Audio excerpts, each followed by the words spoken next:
caught in the crossfire. It's caught in the... What's up, guys? Lance, the Obscure Movie Guy, coming to you once again with another fun-filled, fact-filled video that you probably won't care about, but we're going to do it anyways, trying to change the world one post at a time. And today we're going to continue our countdown of the top 25 greatest private detectives of all time in our Noirvember countdown. And just as a quick recap, last episode we went from 25 to 21. Just a quick recap. Number 25 was Lucifer Morningstar from the TV show and the comic book series Lucifer. Number 24 was Dex Perios from the graphic novel and TV show Stumptown. 23 was John Shaft.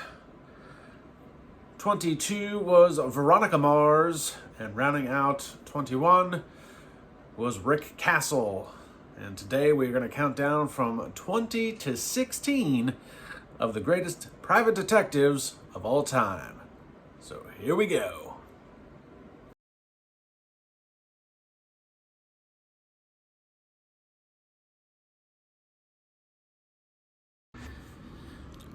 Without trying to rehash the whole history of this anime, Elle was basically a college student that was brought in to investigate mysterious supernatural murders of inmates.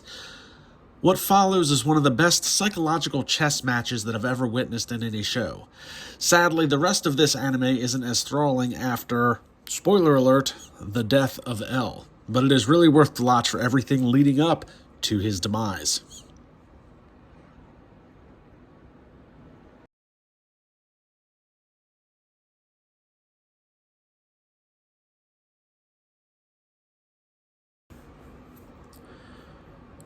One could argue easily that Batman is a superhero, but let's not forget that DC stands for Detective Comics, and Batman started life as a masked detective, not so much as a masked vigilante. His longevity in pop culture could have put him higher on this list, but for the most part, over the decades, he has become more superhero and less detective. People chanted the detective is back with the release of The Batman starring Robert Pattinson, but even then, Batman had to have Alfred, Penguin, and even a beat cop help him figure out all the clues to Riddler's master plan.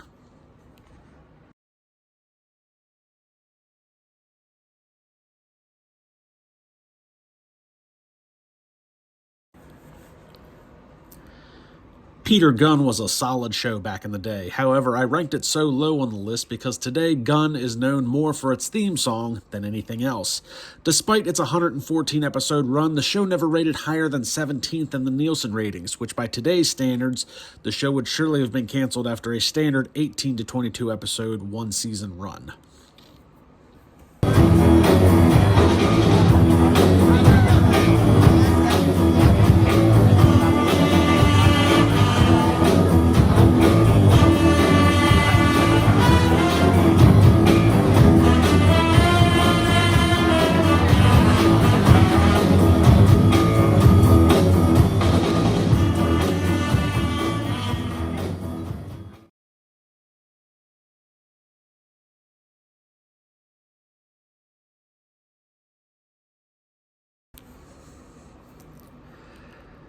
Encyclopedia Brown could be higher on this list, but for the most part, anybody born after 1985 has no idea who or what Brown is.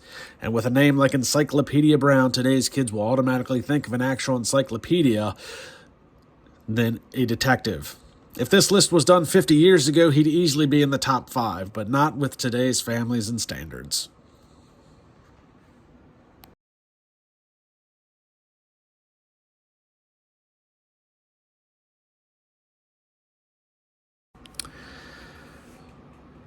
V.I. Warshawski doesn't get enough credit, which is why I ranked her as low as I did on the list.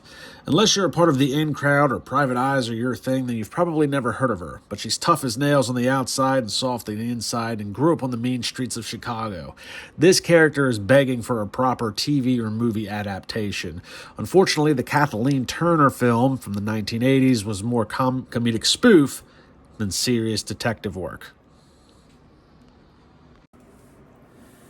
Well, guys, that's going to do it for 20 down to 16 as we continue our countdown of the top 25 greatest detectives of all time, private detectives of all time. So let me know what you guys think in the comments below. Like, subscribe, and comment to the YouTube channel. Share the video. And I will see you guys in the next one where we go from 15 to 11.